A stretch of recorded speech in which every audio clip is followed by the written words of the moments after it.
¿Tiene respaldo bíblico el danzar en el espíritu? La respuesta sería no. ¿Por qué? Porque esa experiencia no aparece en la Biblia y en ningún lugar habla de danzar en el espíritu. Esto ha sido enseñado por la iglesia, pero no tiene más de 100 años que esto entró dentro de la iglesia, porque no hay registro de estas manifestaciones de danzar en el espíritu en la iglesia primitiva, tampoco en la iglesia de los primeros 300 años, ni tampoco en los cristianos de la Reforma. Y hasta hace unos 100 años atrás no se veía nada de estas cosas que hoy vemos dentro de la iglesia. Y la gente comienza a gritar, a reírse y a moverse de una forma frenética y sin control, supuestamente porque el Espíritu Santo vino sobre ellos. Yo recuerdo haber tenido varias experiencias así, cuando solo era una oveja dentro de la iglesia. Y la gente se movía y gritaba, estaban fuera de control. Se ponían a cabecear los parlantes, a veces entre ellos tumbaban las sillas, y no había paz, no había orden. Y había algo en mi corazón que me decía que eso no estaba bien, porque la experiencia que yo tuve con el Espíritu Santo fue muy, pero muy diferente. Vi al Espíritu Santo venir sobre mí en forma de una paloma, pero en ningún momento me descontrolé ni grité, pero sí hablé en lenguas.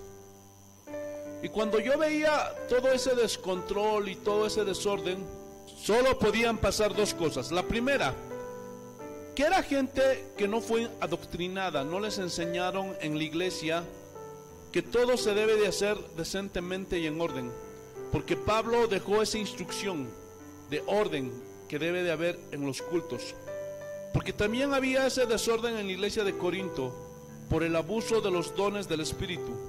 Y les dice, nuestro Dios es un Dios de orden y no de confusión, porque cuando este desorden entra en una iglesia hay mucha confusión.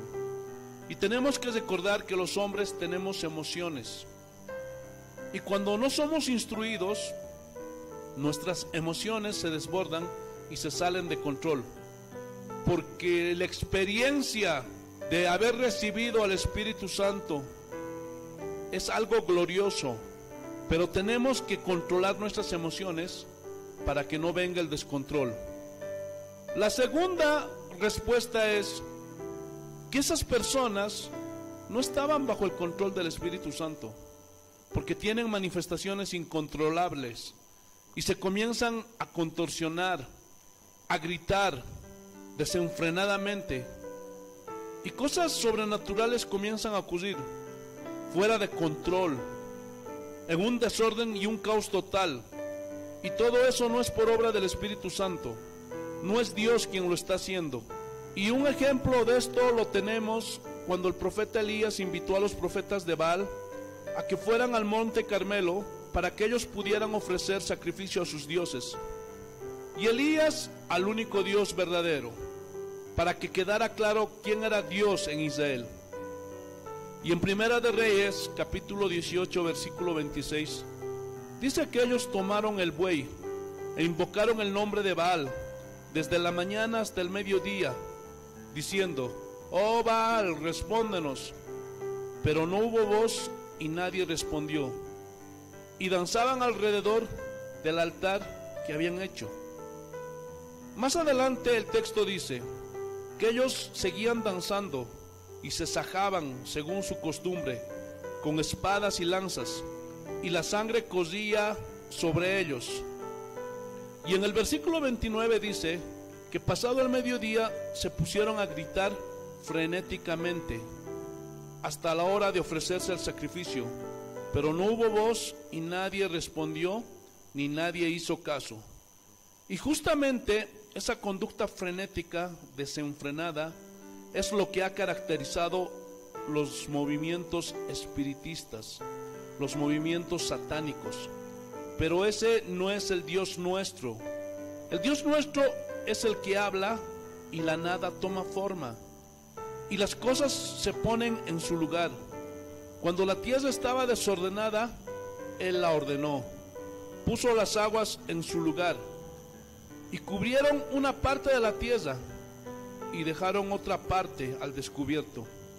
La luna fue a su lugar, el sol fue a su lugar.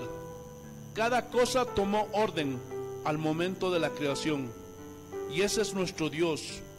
Y cuando nos reunimos para alabar a nuestro Dios, con alabanzas y adoración, todo esto se hace en orden, y ese orden debe de prevalecer.